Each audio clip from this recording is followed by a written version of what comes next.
First of all, thank you all for coming to talk about Braden's Law. Clearly such an important law, especially when we deal with our children and their future and the dangerous parts that's on the social media. Let's talk about Braden first. When you first learned about what happened to Braden, and you were saying, Representative, you sat your kids down. Mm-hmm. I mean, I remember it very vividly, and receiving a call from my wife. We have we have triplet daughters that graduated in 23 and a son who graduated in 22. And that was a moment to bring everybody together and talk about these dangers. You know, our world is so small right now. These events have gone from the park to the playground, and now, you know, inside our house with these devices. And so it's our job as parents to really hammer on our kids and educate them on the social media dangers. So yeah, it was very riveting for us. I feel like Braden's Law, the three of you coming together, you're now saying it's now our job as Ohio lawmakers to make sure this doesn't happen again. And for you, Representative Lear, this is kind of hits home. This is your backyard. This was your alma mater. Absolutely. I mean, I graduated when it was still K through 12 in one school building, and Braden should be graduating from Olentangy High School. And it breaks your heart to see and hear about the things that are happening to our kids. And so I know Senator Brenner and Representative Lorenz and I are very cognizant of how the legislature needs to catch up with technology and try to provide as much protections within the Constitution as we can so that parents have a little more support both here and at school. So when you talk about Braden's Law, we were saying who went to who first? Were you starting on something already similar to this, or how did this come about?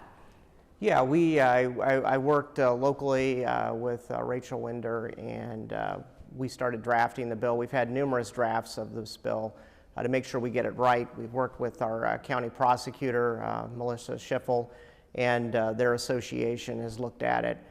This is something that I think has taken a lot of teamwork with my colleagues here in the other chamber, and I think we've put together a good product that will hopefully prevent and put some real teeth into the law so that people realize they shouldn't use sextortion, and if they do it, they don't want to do it here in Ohio.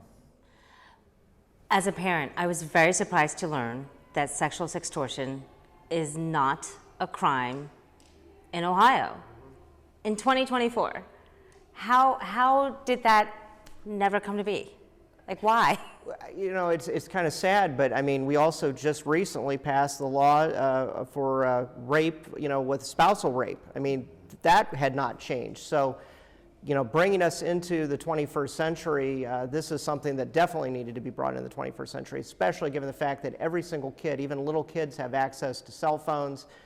They can, you know, easy access to videos, photos, you name it. They can text them, they can send them through various messenger systems.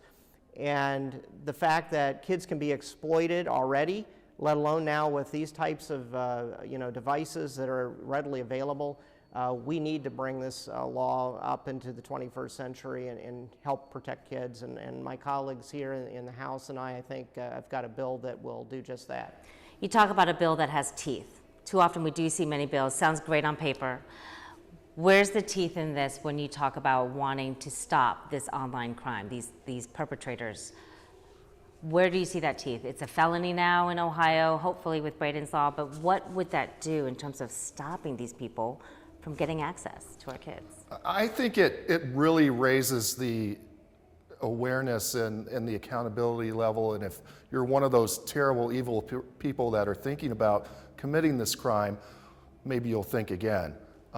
So for me, the penalty levels that have increased are substantial in nature, and hopefully that will thwart or, you know, deter people that are thinking about going about this kind of action. Yeah.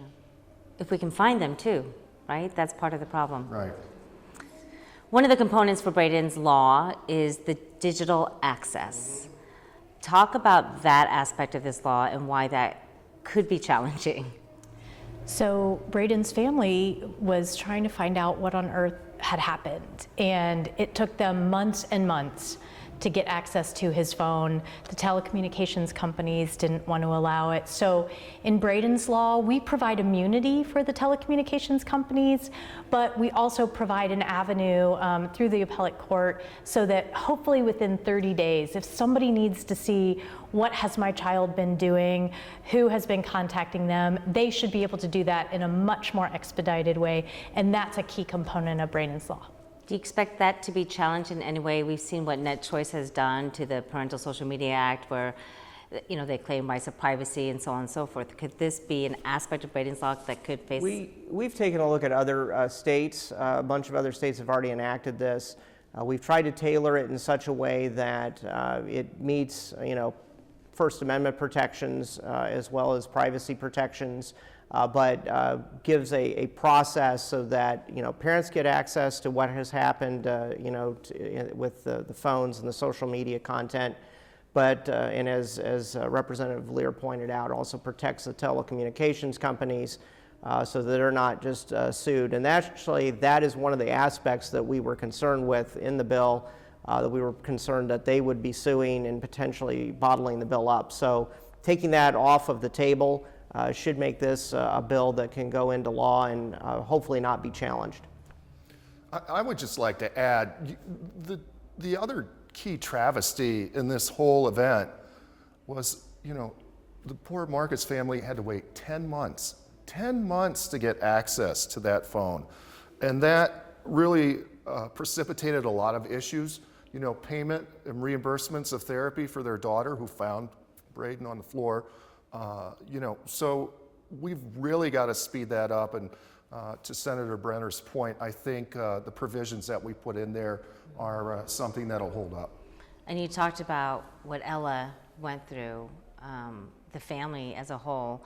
There are costs involved that, loss of wages, so on and so forth. It's hard to imagine that sextortion and what happened to Braden does not fall under the Victims' Compensation Act.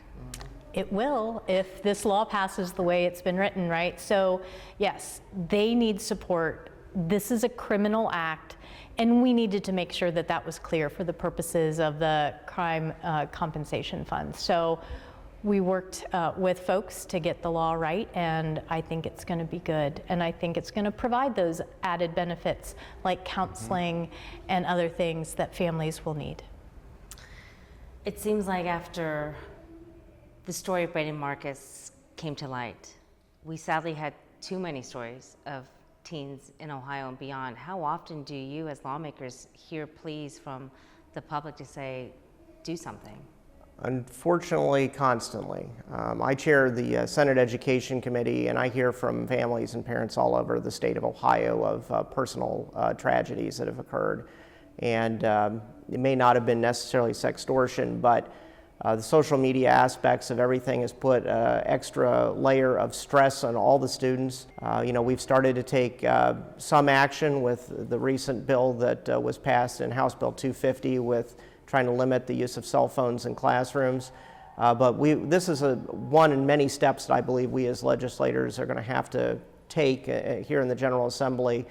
This is the first law, but I think there should be additional laws and safeguards put into place for students, including things dealing with artificial intelligence, because that's an aspect that I've been following it, and it's getting to the point where you can literally take just some photos of somebody and make them do things that is completely inappropriate. And I think that our laws probably also need to deal with that issue as well.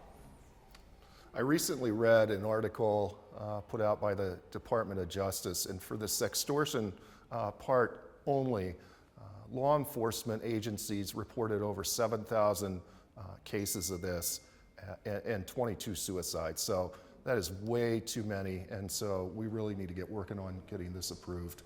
Well, the FBI said this is the fastest online crime in the country, growing. Yeah. So it sounds like you're not done yet. I mean, Braden's law is just the beginning. That's what Rachel and Jennifer told me as well. They're not done yet.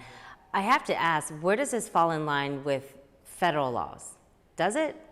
It does. Actually, there is a bill that passed May 10th, I believe, and it's sitting on the president's desk waiting for his signature that includes some of the types of things that we're trying to do in Ohio. So it's being fought on all levels, from local government all the way up to the president's desk right now, and we hope that he'll sign it, and we hope that we can pass this yet this year and that our governor will sign it.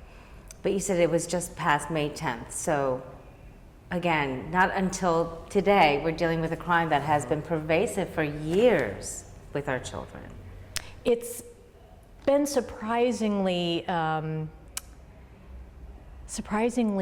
below the radar, right? So one of the statistics I saw was just between 2021 and 2022, there was a 5-fold increase. So the numbers are going up so quickly. I think that's why you're seeing people deal with it. And really, so far, only 7 states have passed a law. 2 others are working on it, and Ohio as well. So we're in the beginning stages, but yeah, it should have been handled a while ago, and we just hadn't yet. Well, thanks to families like Braden's for getting the word out. Thank you to lawmakers who are taking a stand against these criminals. Thank you for doing the story. Thank you. Thank you.